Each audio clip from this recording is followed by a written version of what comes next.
And Maryland not going to touch you with a 10-foot pole. You know why? Because they can't say, but she was a crackhead from around the way.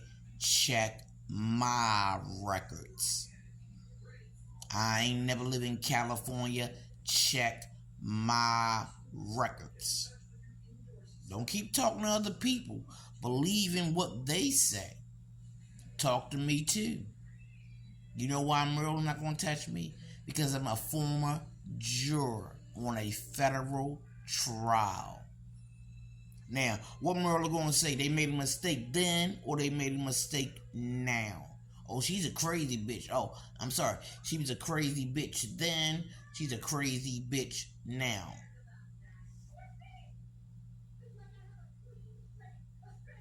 I live in Maryland, and I've been gang stalked for like the last 2-3 years.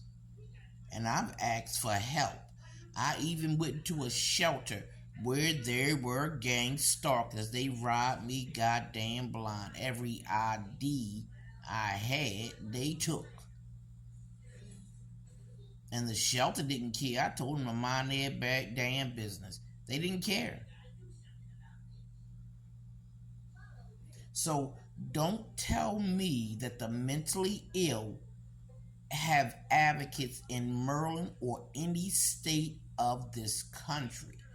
Don't tell me that brown-skinned females are treated fairly in any capacity, because we're not. I'm so tired of you talking about the goddamn homeless. The rent is phenomenal. The jobs are crappy along with the wages. And yet y'all all know this. And yet you make homelessness illegal. But you want people to pay taxes. You don't want crime, but you promote no snitching as if it's a law. And it's not. You don't protect the witnesses that come forward to tell about the crimes, the drug dealing, the money laundering, the prostitution, the gun running, the illegal weed dispensaries. You don't want to know what the problems are in your own neighborhood, in your own country, in your own state, in your own metropolis. Why would you? That means you got to do work. When there's 64 police officers, Baltimore police officers, that are on a list that says, don't call these people, they don't want to do their job, they're murderers. They're drug dealers. They're pickpocketers. They're people who put drugs on other people. These are rapists too. And yet, I can't get no help. This ain't reason why. The reason why is because the mayor of Baltimore is involved. I don't know how. I don't care. All the names I put up here are involved. Every last one of them. So I'm going to say it again. Maryland don't want to be bothered with me, because they can't say, oh, she was a junkie in back in the day. They could say, but it ain't true. I can prove it's not true, so I'm not even worried about shit like that. Show that video too, nigga. But did Maryland make a problem back then when they let me be a juror on that federal trial? Did I make Marianne start selling drugs after that trial by making her the foreperson?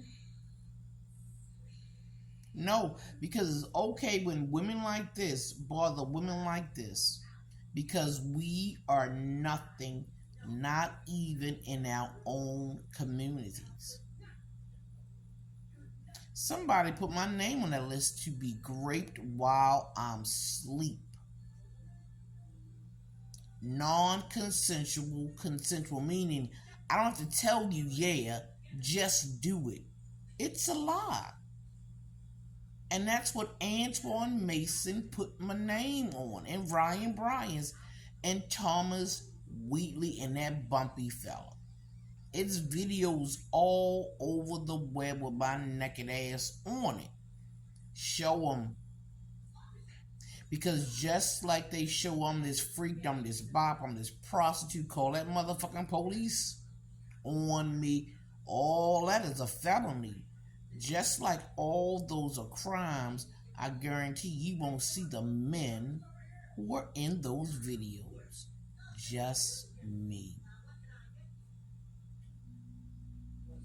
So please show them. I don't care. I'm not 13 like Serenity Price was. I'm not a child. I don't care. Show them. I'm not intimidated. I never have been. The craziest part is the women in this gang are the ones who wanted me sexually assaulted. My aunt Lizzie married Mary Jones. I haven't talked to her in 2-3 years, but she know everything about me. No, she don't. My cousin Vicky, who's Serenity grandmother. All these people were involved in this. Is it because I was part of that trial? I don't know.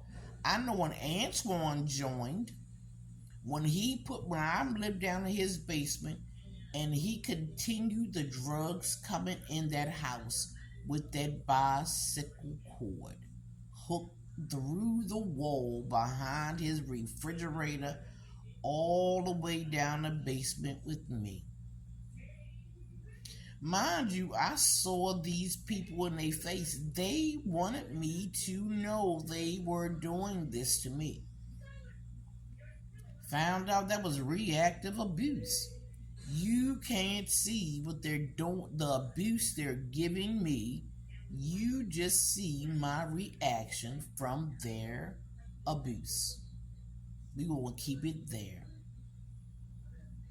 Dennis Humphrey. Edward Swanton, M.D.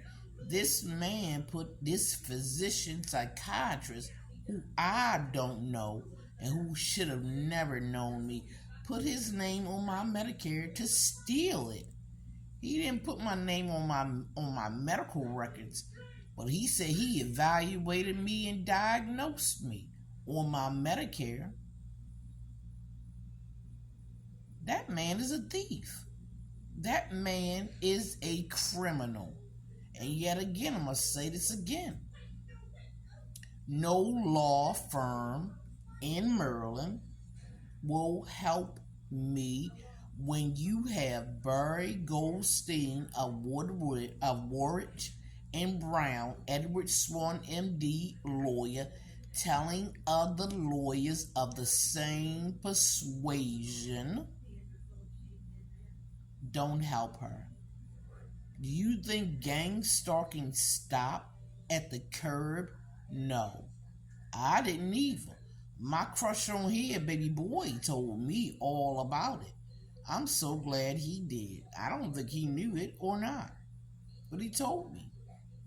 And now I realize it encompasses a mayor, congressman, physicians, drug dealers, the Department of Works, city workers, your baby daddy, your daddy, your aunt.